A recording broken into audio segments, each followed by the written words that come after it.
understand you've never encountered this kind of academic stress before or rigor. You get called out for the first time in your life. Junior year, I don't know, buckle up, hop on the roller coaster, and then survive. I would love to have every student leave TJ with the understanding that they're smarter having come to TJ than if they would have gone anywhere else. This week, I spoke with counselor Sean Burke.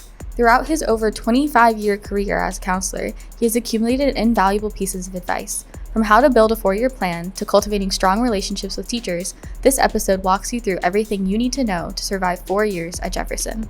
Welcome to tjTALKS.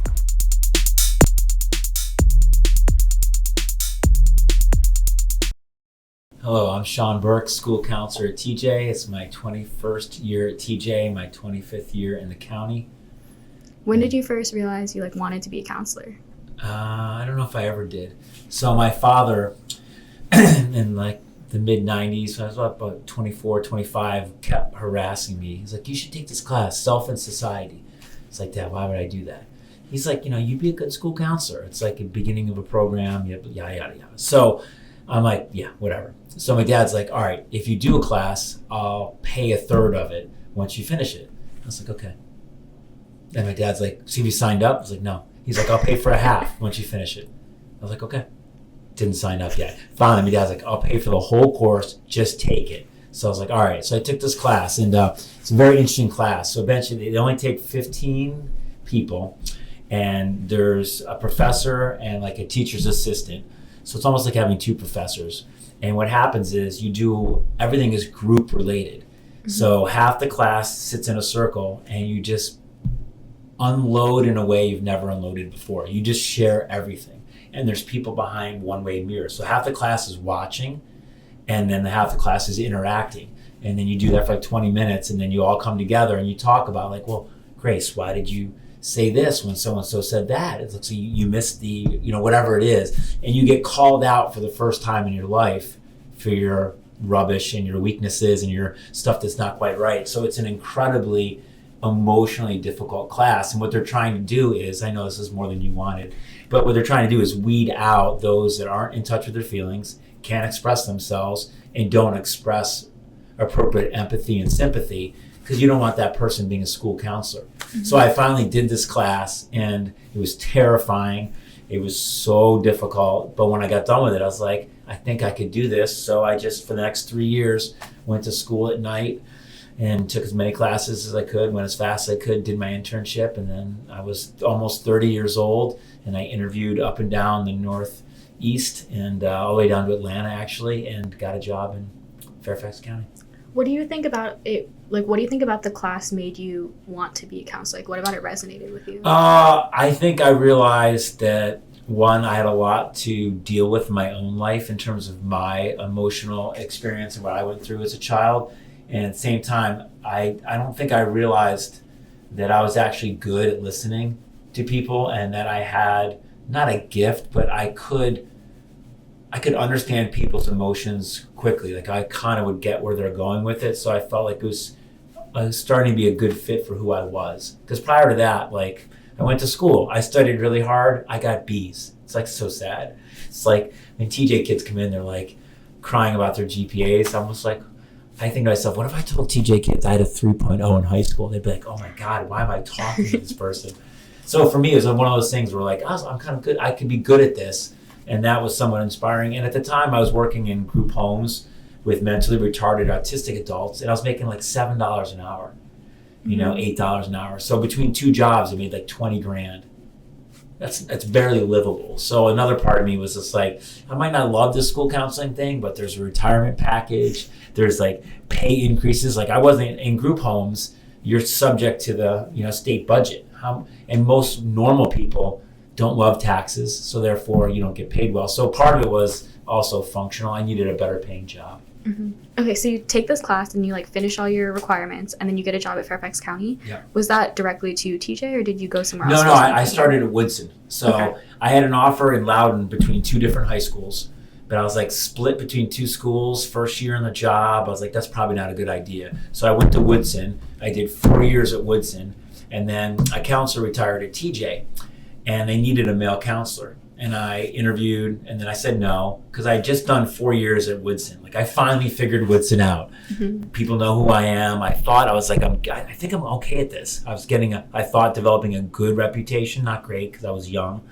So I was like, why would I leave? And then Nina Pickin, who was the director here, kept coming back to me. And then my uncle and my aunt, we were down in North Carolina with my wife, Miss Matricardi, who's the art teacher. And I remember talking to my aunt and uncle, and I think it was my aunt or maybe it was my uncle, was just like, isn't it nice to work where you're wanted? Something like that. And I was like, oh, I hadn't thought about that. And like Miss Nina Pickin really wanted me. She thought I'd be great at TJ. So I came. So eventually I said yes. How was that transition like coming to TJ? What were some of the things that were different? It was totally different. Like, I'd never written recommendations like that. Like, I had to interview all my seniors. I'd be like, Grace, tell me about yourself. And every kid's got a folder with your name on it. So I would take notes all over it. So like, I'd never written recs like that. I used to have conferences at Woodson every day, parent-teacher conferences.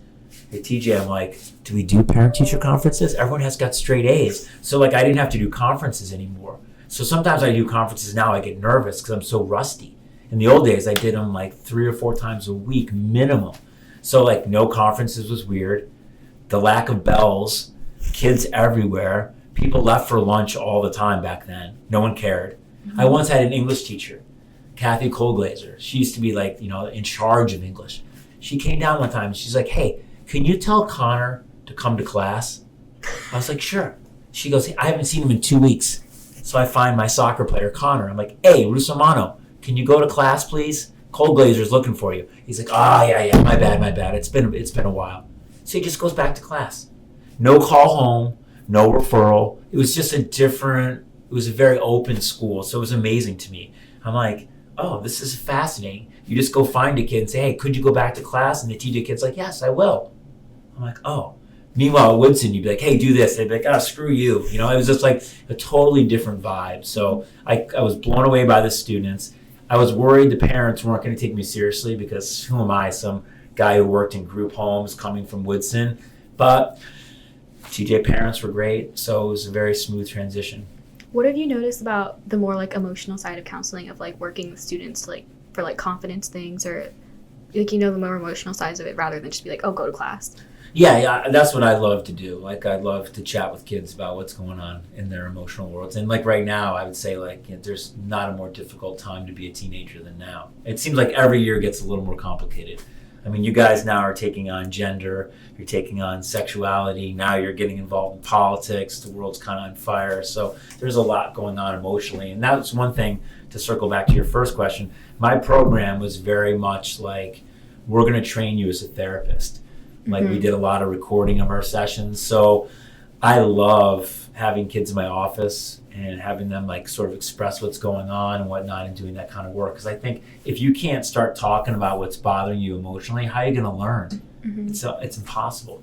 What's your biggest piece of advice for like how to handle stuff like that if people are feeling overwhelmed? I think you just got to talk, right? I think the hardest thing at TJ for all of us is the imposter syndrome, right? If I admit, man, I'm really lost here, I would think everybody else in the class would be like, oh, thank God, Mr. Burke, give me a hug, because I'm feeling the same way, but nobody wants to say it. That's why sometimes in the hallways now, I'm like, if someone asks me how I'm doing, I'm just honest. I'm like, no, I'm having a terrible day. Like, my life sucks. I'm 54. My life's like 2/3 over. It's terrifying. What am I doing with myself? Like, what do I, so for me, I feel like at TJ, everyone is sort of like trying to like fake it till you make it, like Instagram your life, make it look beautiful, when that's not really the case. So I just wish people would be honest with how they feel, share out with a friend, or find a trusted adult. I mean, I don't know how you feel about the faculty at TJ, but the faculty at TJ for me is amazing. Like, they're so like, yes, how can I help you? So for me, I'm always like, just ask your teacher. Just say like, I'm stuck here. So I think our faculty are more emotionally attuned to what's going on than kids realize, and I wish they would just ask for help. Just I think sharing, you allow yourself then to get the problem out and you can start sifting through it. Keeping it inside, it's just gonna, erode you from the inside.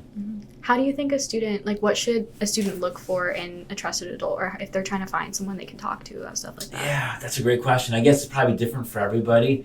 But for me, I just want someone who's not going to judge me. I don't need to be judged. I already don't like myself. You know what I'm saying? I'm already hard enough on myself. And TJ kids are already hard enough on themselves. I think you need to find someone who's going to be warts and all, I'm here for you. I'll stand by you. I believe in you.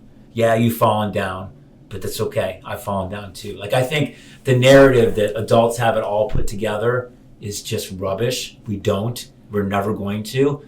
So why not just be real with kids, and then they'll be like, oh my God, they're struggling just like I am. They want Christmas break just as much as I do. They want a snow day just as badly as I do. So I would say the lack of judgment, the willingness to be we can work on this. There's a solution, because people have done this before. I was a teenager and yet I've turned out okay.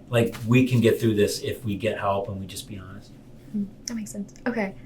So in terms of TJ specifically, going from freshman to senior year, what are some things you think people should keep in mind for each year on what they should try to accomplish, or what they should take care of themselves for? Things wow, like that. That's a great question. Freshman year, I guess the easiest low-hanging fruit would be just transition. Give yourself a year.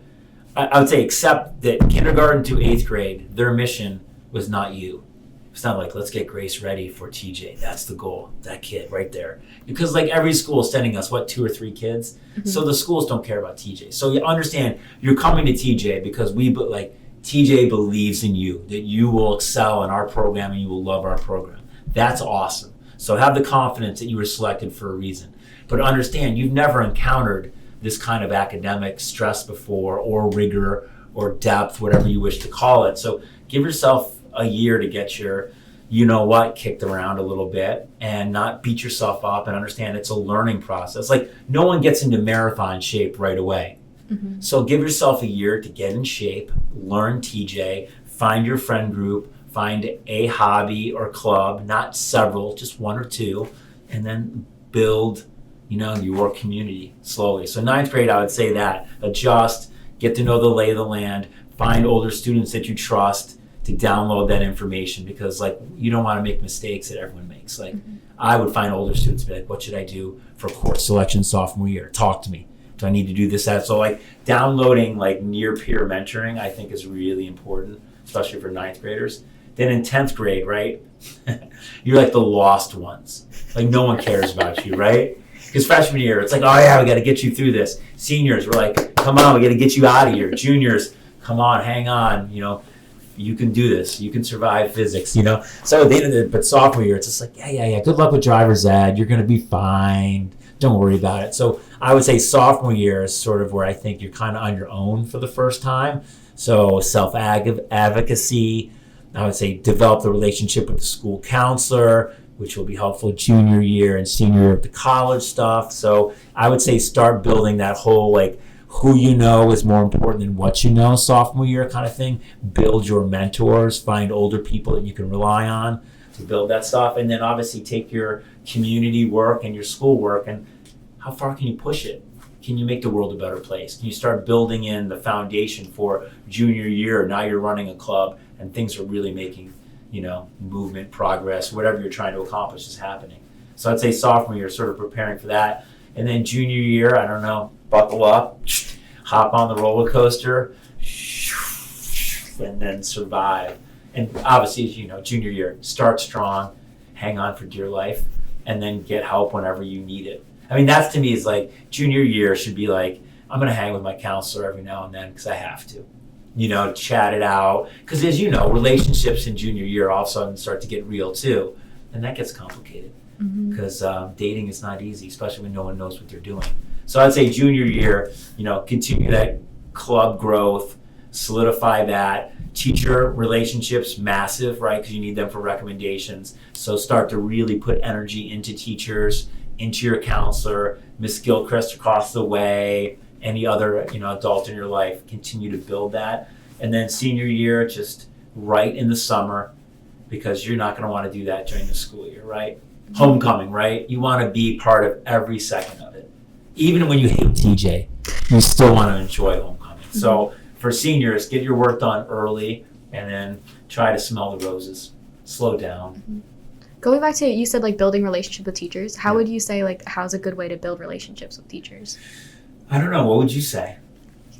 You have to say it. Oh, I have to say it? it? Yeah, you have to say it. Okay, all right. My opinion. This is your opinion. This is like 60 Minutes type interview. Like I'm on Fox and Friends right now. I'm a crazy liberal, so they're coming at me. All right, so I'll answer it then. So, I'll say it again. How would you say, like you mentioned, junior year is really important. You have to build good relationships with your teachers for college apps. So how do you do that? All right, so the building relationship with teachers. The simplest thing would be like, for instance, I love the Buffalo Bills. I like soccer, Manchester United. Just what's up with the Bills, Burke? Just like simple, like let's talk sports. Or Mr. Burke, why are you never in your office? And Mr. Burke, like, why are people outside your door all the time? Are you that slow at your job? Like a little bit of humor, a little bit of engagement. So I would say, like, obviously you can be the brown noser, in class, raise your hand at every chance and do that. That's lovely, and you should do that, and obviously contribute to the conversations because that's what teachers are going to talk about. But how was your break? How was your holiday? What'd you do this summer? Or, oh my God, love your haircut. I mean, you kids might not realize this, but if someone dresses nicely and you're like, oh, you look nice today. Adults love that. Like, we're not beyond that. Just like you guys love it when someone's like, oh my God, you look so nice today. You're like, oh, thank you very much. So like a nice compliment, you having a good morning, what's your schedule like this year, all that stuff. So I think it's almost just make the effort just to check in with them. And I think sometimes teachers will be like, I really appreciated that. Like it will catch them like, that was really thoughtful. Because I think sometimes everything is so transactional here. We're all like, I'm the teacher, you're the student, give information, give it back, rate it. It's nice sometimes to get out of that loop and just be like, so what kind of music do you like? What do you do this? Like Dr. Stickler likes Miami, football team. I like the Bills. We hate each other. So I give him grief, he gives me grief. Like that stuff is fun. And also I think when you build a relationship, when it gets that back to the business, I don't like how you graded that. The teacher's going to take you more seriously if they know you. And I think that's just another benefit. So your grades will probably get better by doing that. But I would say just simple, like everyday conversation stuff is a good way to start. Or if you're struggling, just be like, I don't know what to do here. I'm so lost. I'm studying. I'm spinning my wheels. Nothing's working. I don't think kids realize that adults, when they're asked to be like, I need you. Like when a young person's like, Mr. Burke, I need your help. Like that feels great. Like you are selecting me to help you. Or as your teacher, you believe in my teaching. You're like, can you explain this to me again? I'm not getting it. Like what a gift, I think, for me. And I think other teachers feel the same way. Like bringing a teacher in to help you gives that teacher a win. And then they're going to look fondly upon that experience, and that relationship with you and the teacher is going to grow. So ask for help, engage, and develop a relationship. That makes sense. Okay. I hope it does. It does.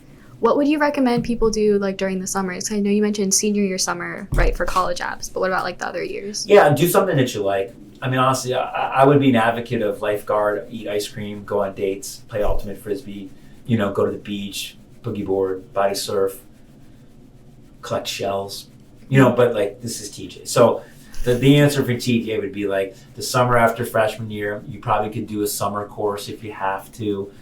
Summer after sophomore year, you can probably get into some basic internship. And then junior summer before senior year, that's when you want to do like the heavy duty internship. Mm-hmm. But there's nothing wrong with just having fun, travel, family. When do you think students should start thinking about college? Probably sophomore year, I would say. Like right about December, sophomore year, start engaging juniors a little bit.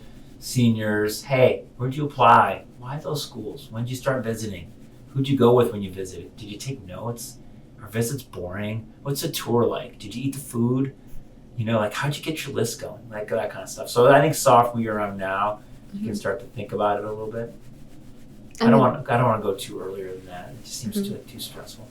What do you think is like the biggest thing a student should take out of high school, like a high school experience? What should they try to take out of it? I would love to have every student leave TJ with the understanding that they are smarter having come to TJ than if they would have gone anywhere else. Their GPA might not to them reflect that, and they might not be proud of it, they may be disappointed about it, but like you cannot deny that by being a TJ, you're a stronger student. You know, you're just so much more equipped for the college curriculum you're about to encounter. Because it just breaks my heart that sometimes kids are like, why did I come here? And I know once they get to college, then the answer appears, but I'd love for them to walk across that stage and be like, there's not another student in this country or in this world that received a better education. Maybe the same, maybe a different, but not better. I mean, that to me, and maybe it's the jealous 3.0 Sean Burke, who was never smart enough for TJ, never smart enough to get straight A's. Maybe that's just me, my jealousy and my admiration for smart people coming through. But to me, what a gift to walk across the stage, shake Dr. B's hand or whoever's our principal, and be like, I'm at my peak for my age right now, and I get to go to college, brand new GPA, brand new everything. How exciting would that be? Just to feel the power of that like I am super smart and there's no stopping me. That's what I would love. What do you think a student's like mindset should be then going into college? So like you got through high school and you graduate, and then what should they look for in college? I think just ways to keep expanding on their passions. Whatever they're curious about, like dive in and see where it goes. I mean, there's just so much free time. I mean, like you could be a podcaster. Like you could be like, I'm gonna do podcasting on the side, see what happens. Like I had a radio show, like DJ. I played hip hop music. When? And most of my slots were 10 to 12 on Thursday night. So not a bad slot. So and we would do like mashups, you know, take it wasn't Eminem at the time because he came in the late 90s, but like it was more like New York City rappers and stuff. We take a beat from one rapper and put the lyrics from another song and and it sounded horrible half the time because we didn't know what we were doing. And then we would go out at night, and if at 2 a.m. nothing was happening that was fun, they would shut down the radio station, but we could turn it back on. So some nights we would play records from 2 a.m. to 6 a.m. We just keep the radio station going all night, just me and my buddy Matt, and we'd just be playing, because after 2 a.m. we could play lyrics that had swear words. So we could play like all the rough stuff and the heavy, hardcore hip hop, and we would just be geeking out. People call a radio station 4 a.m. asking for songs. So there were some people out there listening, which is awesome. So I would say, like, for college, just like hit the ground running and just get into whatever you're passionate about, and understanding that like you are going to be fine. Like the academics won't be too hard. Just build your network and have fun. Do you have any other like last piece of advice? No, I just wish you guys could understand how smart you are. You know, like someone made the comment the other day. It's like they're like, bell curves go like that. It's like you're at the top of the world in middle school, and then you come to TJ and you feel horrible about things, and then you get back up at the end of TJ, and then you go to college, and all of a sudden, you're back on top again. So I think for college, I just hope you guys can sort of make peace with the struggles at TJ and understand that like whatever you want to do, it's just a matter of execution. And of course, stay out of bad relationships, right? Easy on the substances. Like just because it's legal doesn't mean it's good for you.